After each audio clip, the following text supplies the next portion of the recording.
Have you ever wanted to look into retro games but aren't sure where to begin? Do you ever wonder which classic games stand the test of time and which ones don't hold up? These are some questions that have been bothering me for a while now, and I think it's about time to do something about it. So I'm going through gaming's history one game at a time to find the best games of all time. Welcome to the Gaming Archaeologist. Majora's Mask is a game that's had a rather unusual reception over the years. At the time of its initial release, it was reasonably well received, but largely overshadowed by its predecessor, Ocarina of Time. But over the years it has grown quite a large cult following, and now it ironically almost overshadows Ocarina of Time, and one could be forgiven for calling it a tad overrated. My opinion of the game hasn't changed much over the years. I greatly enjoyed it when it was considered the black sheep of the Zelda series, and I still greatly enjoy it now that its popularity has exploded. It's a game that easily lives up to the high standards set by other Zelda games, and while Ocarina of Time is still my personal favorite, Majora's Mask was, and is, the best Zelda game released to date. One thing that stands out about Majora's Mask is how unique it is. Coming off the success of Ocarina of Time, it would have been incredibly easy to churn out a copy-and-paste sequel that was essentially more of the same. Instead, Majora's Mask takes the basic outline and gameplay of Ocarina of Time and does something completely different with it. The setting, story, and structure of the game are markedly different from the traditional Zelda formula. Instead of Hyrule, the game takes place in a land called Termina, and aside from a brief flashback, Zelda isn't in the game at all. The goal of the game isn't to save the princess or stop Ganon, but to prevent a moon from destroying the world. You'll only have 3 days to accomplish this, so you have to constantly travel back in time and go through each area of the game in order to prevent Armageddon. One thing that Majora's Mask does very well is tying the story and gameplay together. Ocarina of Time was already very good at this, but Majora's Mask executes it almost perfectly. Wherever you are in the game's world, the moon is always in the sky above, reminding you of what's at stake. In addition, while all of the characters you meet have their own goals and individual stories, all of them ultimately tie back into the main plot, and you can visibly see how the world and characters change as time ticks down towards Doomsday. Honestly, Majora's Mask does so many things right, and most of what I could say about it has already been said. So much like my review of Super Metroid, I'm going to take some time to go over the handful of things it does wrong. The first issue isn't really a flaw, it's just something to keep in mind.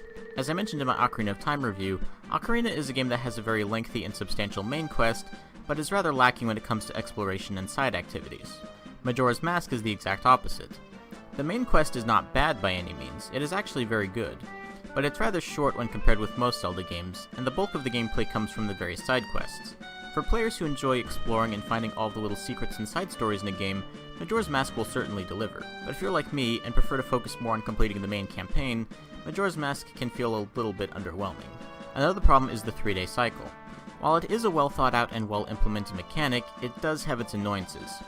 It serves the story and gameplay well, but ultimately it puts a time limit on the game. Take too long on an area, or miss an important time marker, and you have to start all over again from scratch. Most Zelda games have a save system that allows the player to easily stop and jump right back in if they make a mistake, where Majora's Mask doesn't, which can make some parts of the game rather tedious. Probably the biggest flaw with the game is the mask collecting system. Some of the masks you can obtain are actively and consistently useful, but there are others that are not. Many of the masks only have a one-time use, and afterwards are functionally useless. This isn't helped by the fact that there's often little to no correlation between how hard a mask is to get and how useful it is. Some useful masks, such as the bomb mask or the bunny hood, are relatively easy to get. Conversely, the couple's mask, the hardest normal mask to get in the game, is arguably the most useless mask in the entire game.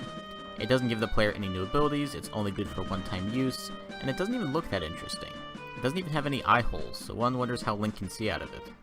But while Majora's Mask does have its flaws, it ultimately more than makes up for them.